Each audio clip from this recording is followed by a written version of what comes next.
Saudara dan saudariku yang terkasih, Salam, selamat berjumpa dengan Renungan Harian Iona, Inspiration of New Apostolic. Damai sejahtera Tuhan Yesus Kristus menyertai kita.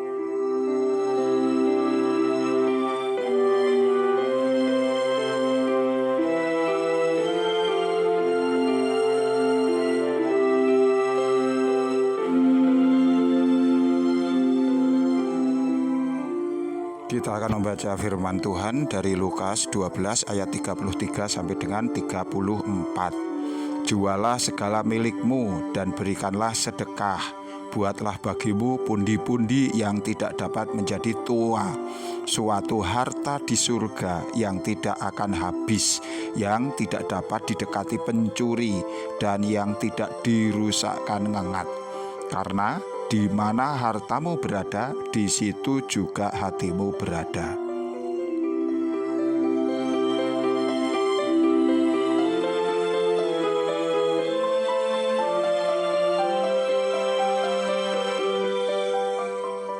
Saudara dan saudariku yang kekasih, kita sampai pada bagian 13 dari tema kekhawatiran hidup.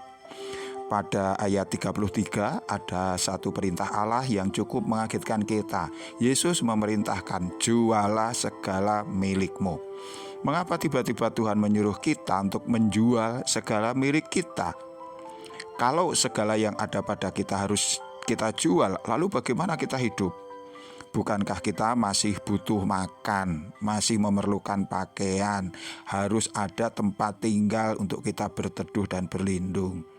Jika semua milik kita itu harus dijual, berarti itu harus dikuras habis, tidak tersisa. Apakah kemudian kita dikehendaki untuk menjadi gelandangan? Yaitu agar kita menjadi miskin, agar kita menjadi sengsara. Mungkinkah Tuhan yang Maha Baik berkehendak yang demikian? Saudaraku yang dikasihi Tuhan, dalam hal ini kita harus memahami konteksnya. Memang segala sesuatu yang ada pada kita, harta benda kita, uang kita, itu semuanya harus dijual. Itu harus dilenyapkan dari kehidupan kita jika semua itu telah menjadi berhala di dalam hidup kita. Yaitu ketika orang telah menyerahkan hidupnya, mengikatkan hatinya kepada apa yang menjadi miliknya itu. Maka sesungguhnya orang yang demikian itu telah jatuh ke dalam pemujaan terhadap berhala, yaitu harta benda yang menjadi miliknya. Ini adalah sebuah dosa yang serius, yang sangat dikutuk oleh Tuhan. Yesus mengingatkan, karena di mana hartamu berada, di situ juga hatimu berada. Mungkin situasinya tidak se-ekstrim itu, tetapi setiap orang hendaknya sadar bahwa ada bahaya besar di balik daya tarik materi yang selama ini telah terbukti mampu menjatuhkan iman banyak orang. Harta benda dapat menjauhkan manusia dari Allah.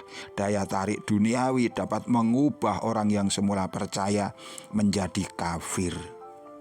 Prosesnya bisa saja tidak seketika. Orang masih berdoa, tetapi doanya menjadi kering. Tidak lagi disertai dengan kepercayaan ataupun pengandalan kepada Tuhan.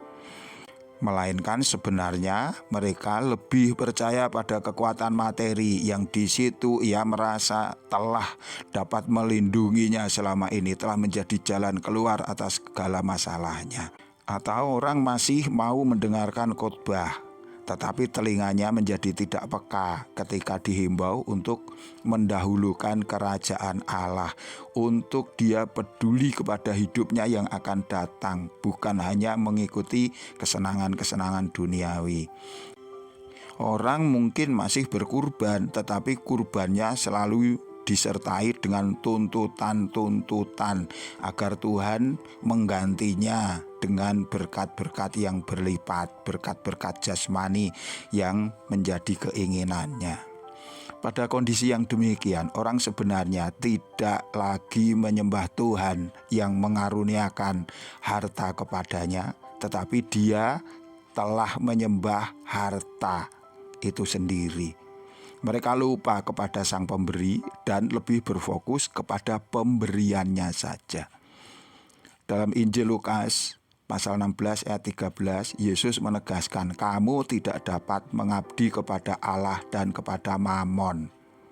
Apa itu Mamon?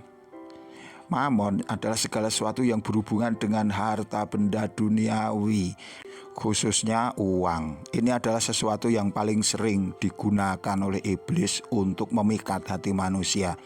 Kita bisa lihat betapa banyak korban berjatuhan oleh karena tipu daya setan ini. Mereka yang mati-matian mengejar uang yang akhirnya hancur dan takluk dalam belenggu dosa. Itulah sebabnya Yesus memerintahkan agar kita menjual saja segala milik kita. Apabila itu telah mengikat hati kita, telah membelenggu jiwa kita, menyeret kita menjauh dari Tuhan. Adalah lebih baik kehilangan semua itu daripada kehilangan keselamatan, kehilangan kasih Allah. Bukankah sejak semula kita telah diajarkan untuk menyembah Tuhan secara eksklusif? Pengabdian kita hendaknya secara khusus satu-satunya hanya untuk Allah. Sementara harta benda, uang, kedudukan, pangkat, derajat, kehormatan dan lain sebagainya harus kita perlakukan sebagai sarana untuk memuji dan meluhurkan Allah.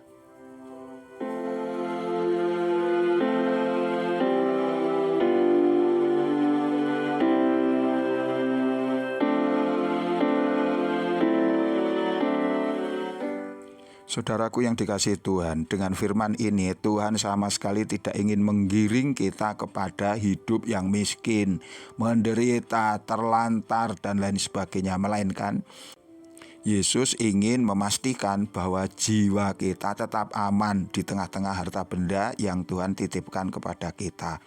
Sementara banyak orang tersesat terhadap pemujaan harta kekayaan yang fana, Tuhan mengarahkan pandangan kita kepada harta yang abadi, yang tidak menjebak manusia kepada penyembahan berhala, harta yang tidak menjadikan manusia congkak melainkan rendah hati, harta yang tidak membuat kita serakah melainkan dipenuhi dengan kedamaian, ketentraman, dan juga rasa syukur. Itu adalah harta surgawi, buah dari iman kita. Kita akan bahas bagian ini pada bagian edisi berikutnya. Tuhan memberkati kita. Sampai jumpa. Amin.